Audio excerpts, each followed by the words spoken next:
मेरे सीने में नहीं तो तेरे सीने में सही, हो कहीं भी आग लेकिन आग जलनी चाहिए। आप सबको जय भीम लाल सलाम। जो मैंने पंक्तियां कही हैं वो दुष्यंत की पंक्तियां हैं। इतिहास का छात्र हूं और रेफरेंस के बगैर बात नहीं करता, और इसलिए मैं रेफरेंस दिए देता हूं, कहीं भावना आहत न हो जाए। बहरहाल रेफरेंस से ही बोलूंगा। और आप सब देश के विभिन्न विश्वविद्यालयों से, कोनों से यहां पर आए हैं, इतनी बड़ी संख्या में छात्र आए हैं, आप सबको इसके लिए बधाई, बहुत बहुत बधाई।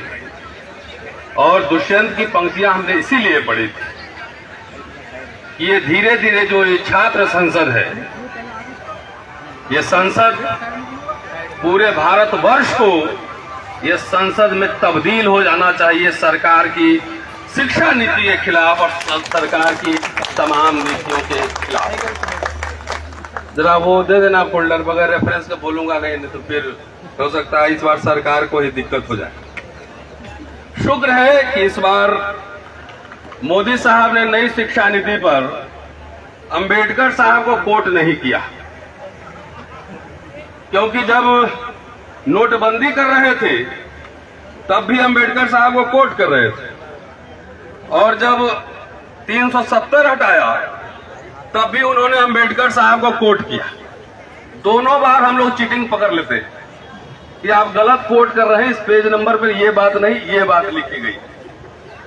तो नई शिक्षा नीति पे इस बार सावधान थे, बाबा साहब को कोट नहीं किया उन्होंने, लेकिन पहले से हम तैयारी करके बैठे थे कि बाबा साहब क्या बोले थे शिक्षा नीति को लेकर, वो हमारे जहन में जरूर रहना चाहिए। बॉम्बे लेजिस्लेटिव असेंबली का 12 मार्च 1927 का भाषण, और रेफरेंस देता हूं, आप लोग देख लीजिएगा जाकर। हिंदी वाला जो खंड है वो पार्ट 3 पेज 55 से 61 तक है। शिक्षा कैसी होनी चाहिए इसी पर उसमें बात की गई। भारत के तमाम सामाजिक जो स्तरीकरण है, पढ़िए, बहुत दिलचस्प है, वो आपको बहुत काम आएगा काउंटर करने में, क्वेश्चन भारत सरकार की शिक्षा नीति को काउंटर करने में। एक दो लाइन में पढ़ता हूं। वो कह रहे हैं कि छानबीन से मुझे पता लगा है कि आर्ट्स कॉलेज में जो खर्च किया जाता है उसका 36%, 36% फीस से मिलता है, हाई स्कूल में 31% और मिडिल स्कूल में 21%। और कहते हैं कि सर मेरा निवेदन यह है कि ये शिक्षा का व्यवसायीकरण है, कमर्शलाइजेशन ऑफ एजुकेशन। शिक्षा तो एक ऐसी चीज है जो सबको मिलनी चाहिए। यूनिवर्सल एजुकेशन की बात कर रहे हैं, सबको मिलनी चाहिए। शिक्षा विभाग ऐसा नहीं है जो इस आधार पर चलाया जाए कि जितना वो खर्च करता है उतना विद्यार्थियों से वसूला जाए।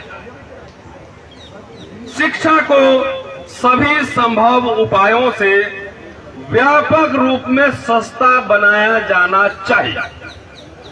अब बाबा साहब का आप नाम लेते हैं, आपने कहा था कि बाबा साहब की वजह से मैं यहां हूं, और आपकी शिक्षा नीति जो है बाबा साहब के सिद्धांतों के ठीक उलट है।